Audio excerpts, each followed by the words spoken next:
Hi everyone, welcome back. I'm going to show you, I decided to do this after I filmed some of the intermediate lessons that are shown there. There's, what I try to do in this S105 is show you, some of the different techniques. I introduce you to about 12 different techniques throughout the paintings here.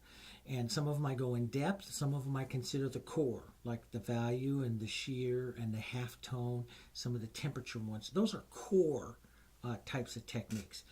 And then I show some other ones like what I call color washes or tinted washes and stuff. Those I will introduce in some of the intermediate lessons and then later on. There are well over 30 different types of techniques that I use, from petal edging, which I showed you, and stuff, into marks and textures and all kind of negative painting. And there's well over about 30 different techniques I use as an artist to create looks to flowers and landscapes and birds and stuff that I paint. And when I go pure acrylic, now I don't use this with globals because you can't. You have to let the globals dry. We use in a lot of acrylics color washes. Now, a lot of Zastava painters that I've known, all the Zastava masters for years. I have all their trays. I've watched them switch back and forth between oils and acrylics. And they do, when they paint in oils, they'll paint the oils and then they have to let them cure for several days so that they can come in and put color washes on. You have to put color washes on dry surfaces and stuff. So I want to introduce you to the color washes that acrylic artists can do. You'll see me do this, and especially as we go into like the new tray books that I have coming, which if you want to paint some of those pure acrylic flowers, and you'll see me do color washes inside of that because painted trays is very, very important. Here I have a board, so I'm going to introduce you to that, and I'm going to paint a little painting here at the same time with some of these color wash techniques because I just show them a little bit through some of the intermediates, but I want you to be aware of it. There's all different kinds of techniques, and I'm a technique painter. Okay, so here I have my board I put out here. Let's put a nice background onto here. I have my colors out, my 6-color set. And matter of fact, I might want to put out just a little more of my Hansa yellow. I might blow through that pretty good here onto that. So let's put that out. And I'm going to go with like a toned kind of yellow color. And so to tone a yellow, you really use kind of a brown. And brown is red and black. And that just tones down your yellow here really pretty. And if you get too much red, it looks kind of orange. You could kill it really quick with some blue, but I'm going to use the black here, and that looks pretty good here like that. That's a nice color here. Sometimes to soften it, you can add just a bit of white, which will lighten it and soften it. But I want to keep it just a little bit brighter here for a second, and I'm just going to bang, put this right onto my board here because I want to have some yellow roses and flowers, and I want yellow coming through. Now, to help soften this, I'm going to pull through. So I'm going to paint a little painting here and show you this tinting technique under the technique section here all at the same time, just because I think it'll be fun. We'll have some fun with that.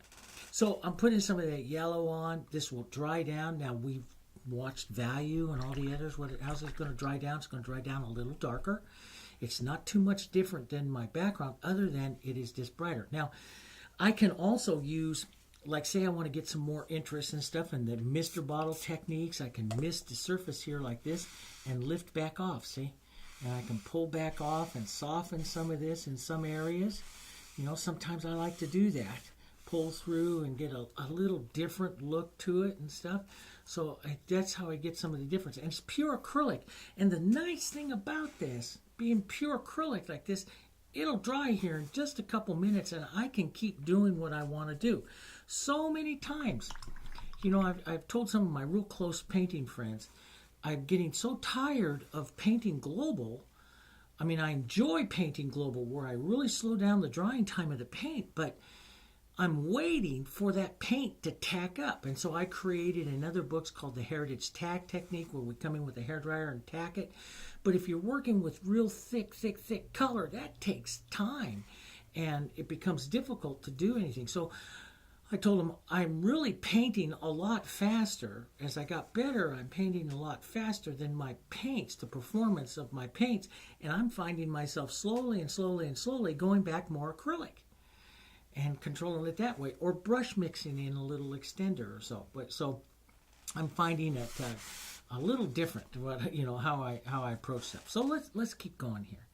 So I'm up here. My background here is around a 7 or so. And I just moved my, because I was just filming here, I just moved my value scales and stuff over to the side. Yeah, here it is over here. So, especially here. So I'm real close, even with that glaze and stuff. I'm real close up here by my 7s. The 6 is a little dark, the 8's a little light, so it's right about a 7. Jumping to a 10 here would be a bit much, so I'm just going to add just a touch of this yellow here. Drop it down to about a 9, and I'm going to start some white roses here. At about a 9. Yeah, it's a little light here. Let's just drop one in here like that. Okay, I can push to get some of that softness, to shear the paint, to get that, so I can create a light and a shadow edge of this rose. You can do that real easy here, okay, without having to go dark. I can do that real easy. Let's drop that down just a bit more, and we'll put one right down here, so put a little bit more yellow into that.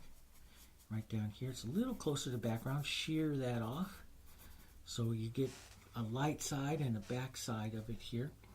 I'm going to work a little bit lighter now, up towards my 10, because I'm going to let some of this dry too, but I'm going to work up towards my 10 and build the front of my flower up. Now, I'm going to paint a yellow flower, but I'm going to show you in just a second how we do this. This is a beautiful technique, and it's a technique that I showed some of the Zasta painters years ago, as an acrylic technique, and some of them now do this quite a bit and tint their flowers down this way. But they did it with oils, so they were doing the same thing. But they were doing it with oils and having to wait. But acrylics can do it as well. So here I'm just going to paint some of the shape of my flower, okay? And let's turn this one a bit. Let's turn this one so it's not quite down. It is up just a bit. But let's build this part of this up just a bit. And maybe we'll put a little rosebud over here, okay? That'll be kind of neat. And we'll drop down maybe another little rosebud or something right down over here. 1 or 2. We'll just put some color in there, see? Now, some of you, painted a while with me, you're starting to see roses. Others, maybe not yet, but we will. We'll get you there. So we'll start the shape of some of the petals here. Just pulling in like that. And of course, in the lessons, I'll go slower. I just want to show you what tinting can do. So I'm going to have eventually yellow roses here, okay? But we're painting the underwhite. It follows along the line of what grisaille is. And some of you know about grisaille. Grisaille is the gray painting. I do a lot of that with the Dutch masters and stuff. They've known that for years and stuff. But here I just want to shear some of that off. Boom, pull that out, that shear there. Now let's create some of our centers. Let's go, our yellow, here we'll soften a cool red violet here. Let's put that on for some of our center here. And walk that up. That's real dark, so I'll walk that up here like that and just shear that off. I could put a half tone in there to soften it, but that's not really too necessary there. So I have some of my cool shadow there. Let's go down to this one. We'll turn this one just sideways a little bit. Usually I point one down. I show just a little bit of that, but we'll point this one like that. The center is not quite as dark, so it's not quite as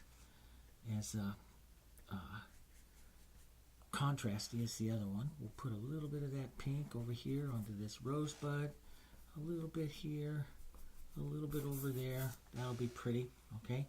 And I'm going to let this, I'm going to build this rose a little bit more, just a touch more, and then I'm going to tint it. So I'm going to build up just a touch more here. of that light, so I get that nice light center. Maybe an edge or two up here for some back petals like that. Maybe some of this coming around a bit, just tapping it around, which is really kind of fun because when you're going to be painting for tinting flowers like this, you can paint all different kinds of things. While we let that dry up a few minutes, and see, this is the thing, is I'm painting a technique that I'm having to let the acrylic dry, okay, which, so you definitely can't do this with an oil, or you can, but it just takes forever. And let's just take that olive green and let's just drop that down here to some stems here. Here, we'll just put some of those stems in like that and reach up and grab some of those down, and some other little marks. I love Petit and Couchoir where they just do little marks of color around. Okay. Let's get some more of that yellow green. Maybe just a touch of blue puts that right over to green real fast. Do you see that? So you get that green and here, and we can use that negative paint. You see those kinds of things, where those kinds of techniques I talk about, where you can negative paint up, put some of this into the background there. There's a lot of techniques that we can use as artists to shape. You don't always have to have the perfect rose shape. You can shape it with your background. I could shape this not with the green, but I could use green and yellow like this together to make something a little softer. Right out like that, see? And start to lift that rose up. Maybe I want to take some of this right up onto here like this and lift that rose bud up a bit and stuff. I could use this to take a little water here, thin this out, and pull the shape of a leaf. And since the leaf is darker than the background, I lift to the highlight from the light side. Boom. And that creates the highlight to the leaf. And I'll show you that 100 times in the lessons and some of the exercises. So if the color of the leaf is darker than the background, I lift off the light. If the leaf is lighter than the background, I lift off to the shadow side. That's what I do, but you'll see me say that 1,000 times here. And so I'll put on a leaf. Let's put on another one here, coming out this way, maybe coming off of this. And then my light is coming this way. Make sure my finger's kind of clean, and I'll just lift off a little too much there. It wasn't quite dry enough. So you just restate it. Do it again. Now this time let's not wipe as hard. There we go. Lift off a little light side there. Just let it tack up a minute or two, then it becomes easier to wipe it as well. You can increase the shadow. Sometimes you'll see me increase the shadow at the base of that leaf there. Sometimes I'll put little other things of highlights and stuff. There's a lot of different things that I do to create different looks. And so what I do is I'm a technique painter, and I paint all these techniques, and then I vary the techniques on different paintings to give different looks to them. That's how I do it. Sometimes I like a little bit of more of a red-brown, and I like to put in like little thorns, the little thorns on a rose. Those are pretty and nice, and you get that little reddish color that comes in to stems and new growth, new leaves, so you can put in some reddish leaves and stuff like that here.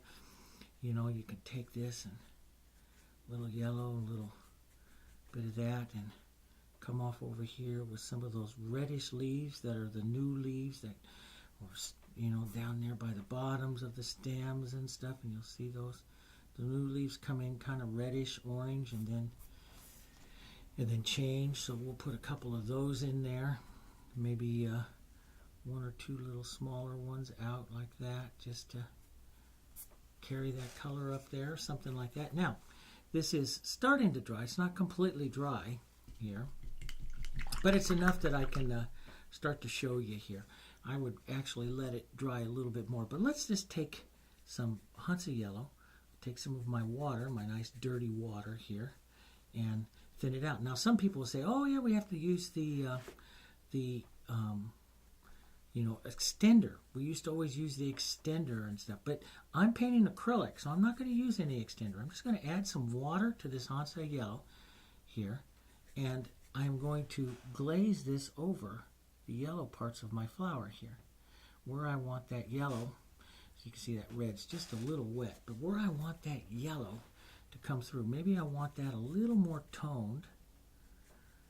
And I can do multiple layers of this glaze here, like this. So I can, put that on. I can put on a little bit of orange with that. That's kind of pretty.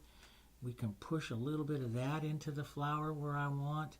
Some of that can come back down in here into that center and around. It got a little bit into that wet there. Really, it's easier when it's super dry, but I just want to introduce you to this. And so this out here is almost completely dry. It's just a touch wet. So I'll just gently wash a little bit of that over that flower. There, push that in. Maybe a bit of my orangey color here. Orange up a little bit here, which warms against that violet. Now I can restate my violets. As a matter of fact, maybe I will put a little violet right into this and come in and restate that dark one more time right in there. Get that nice dark into that center of that rose there. Maybe a bit more of that right in there.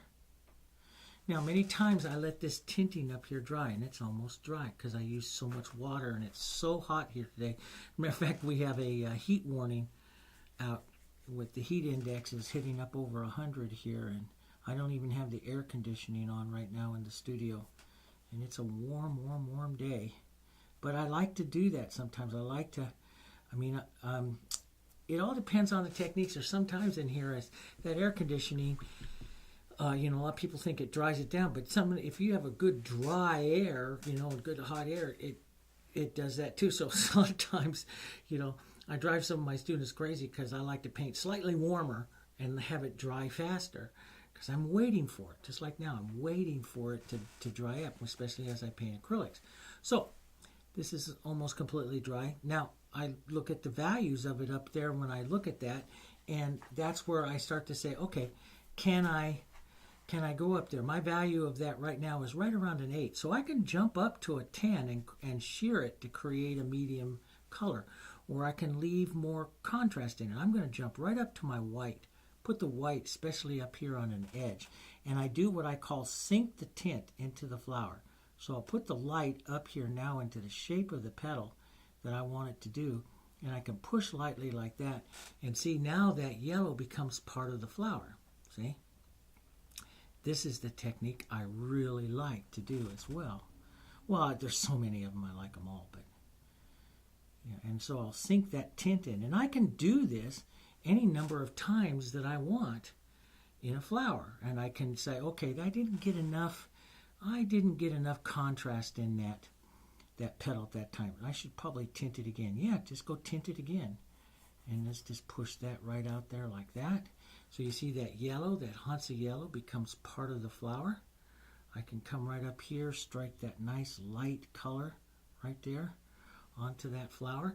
Now if I want more, let's just tint, color wash that yellow right back up there a little higher, maybe a little bit more power to it here like that, okay? And then that allows me to put another, and you can let it dry here for a second. We'll let it dry here for a second. Let's go put this one on. Let's go put this petal on and paint down to the tint and just push a little bit. Now that's part of it, see? And it's a fun way to paint beautiful flowers as well. Painting them a little bit more lacy, a little bit more transparent look to it. It's a pretty technique. You can use this in combination of anything else. So, you can paint completely, half tones and light tones and all that stuff and all the other techniques, and then come back and tint and add more color. You can do that too. So I'm just painting 10, value 10 back up into here. Let's put another little petal right up here, another soft one. Because I'm working only 8 and 10 right up here, my flower is going to be very, very soft. And that's fine, I like that. We'll put the light tone up here, like that, just push that. So it's a 10 going on an 8, and I'm just pushing to create the 9. Maybe I'll drop the light color down just a little bit as I come down here, so I soften that shadow tone coming right there. Maybe a little edge of that light just to make a look of another petal right there. Just push the edge of that. And you get pretty little flowers here. I especially like the little petit marks, the little marks that Eugene Pennant always says. You put on these little flowers like that. Casual little marks. Let's put a little more white right there. And that just looks great.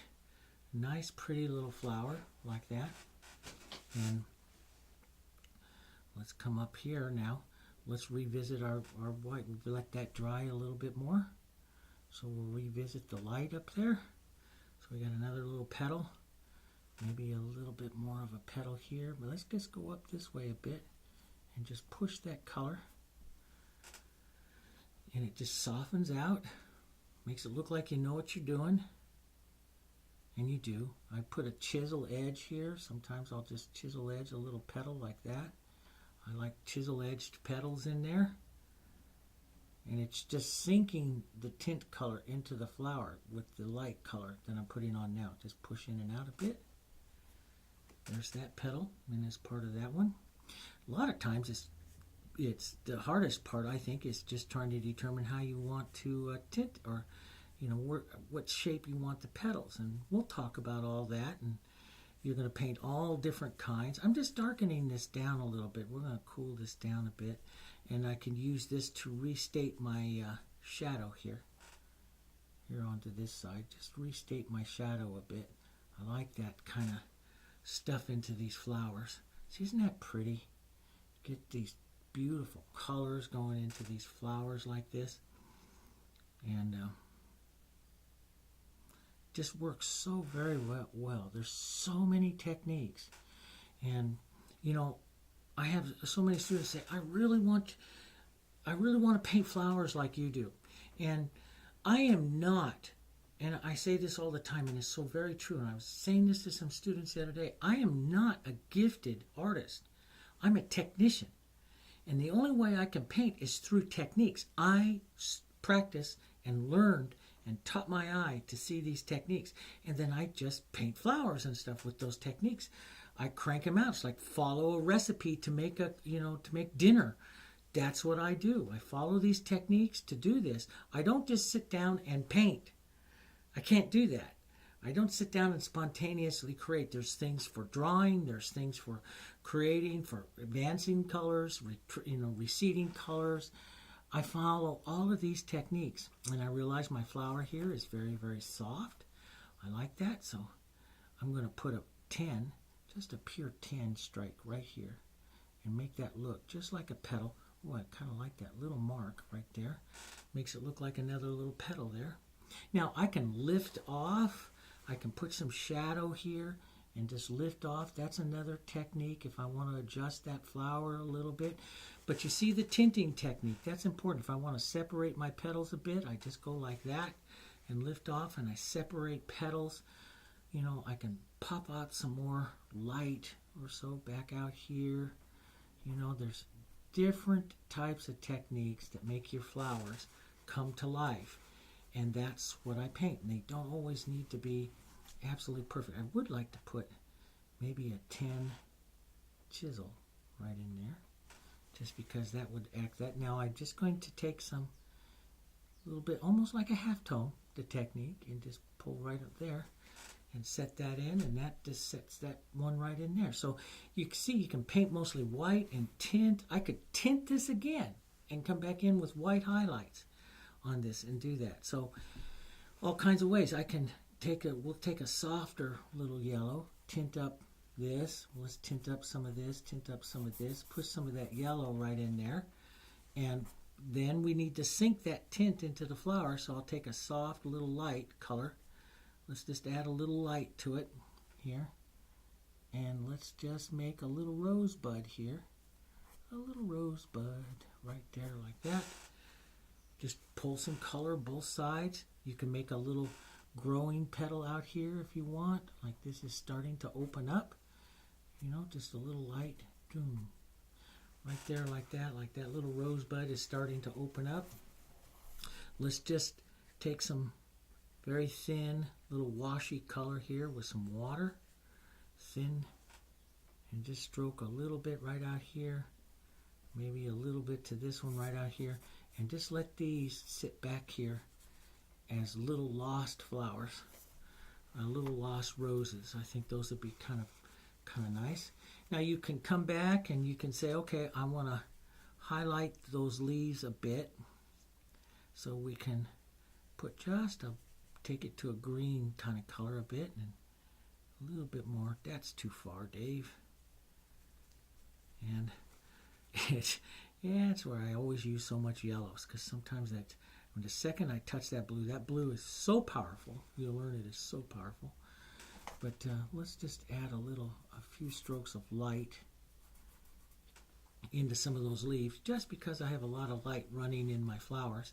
And I love to do this. Take the chisel of the brush, you'll see this in many lessons, and just add the little movement line to the vein here of these little guys here, and we'll put some light color on those, and those will look better in just a moment. Let's grade just a touch, add a bit of that light.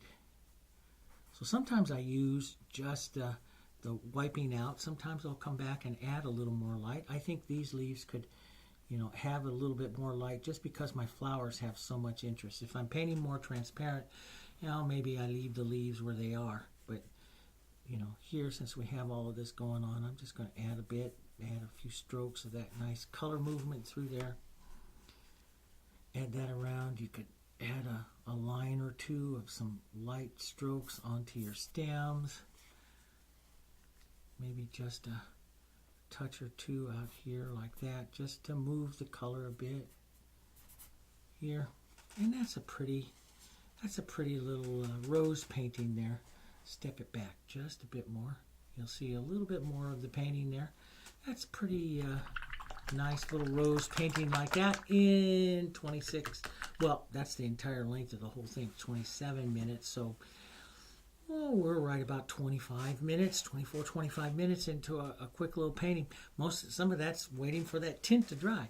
But you can see you put a tint on, a wash of color, and drop it down, and then tint. Now you can tint light, you can tint dark, you can tint and put shadows on, but you always do what I call the most important part of it is you can wash the tint on, but the tint or the color wash, I call them both, should never sit as the last thing that you do to a flower. The highlight should always sit on top, and that does what we call sinks the tint, makes it part of the painting, okay? So I won't show any lessons of it. You can see this here, but you'll see me use this in other intermediate lessons, and especially as we go to painted trays and stuff like that. If I want a hue shift, which hue means color, if I want to shift the color, shift the hue of a flower or put something else in, I go to a color wash, let that dry, then go in and sink it, and if I do the values correctly, I get some nice looks there to the flowers, okay? A lot of fun. It's another acrylic technique, and there's a lot of them, and we have a lot of new ones coming up throughout all of the painting that we're doing this year here at the studio, because we're heading back to, not only expanding, we've been doing a lot with the global colors in the last few years, we're now going to be doing some also with the acrylic for acrylic painters, okay? Alrighty. You take care and have some fun with those lessons, and I'll see you on some of the other ones.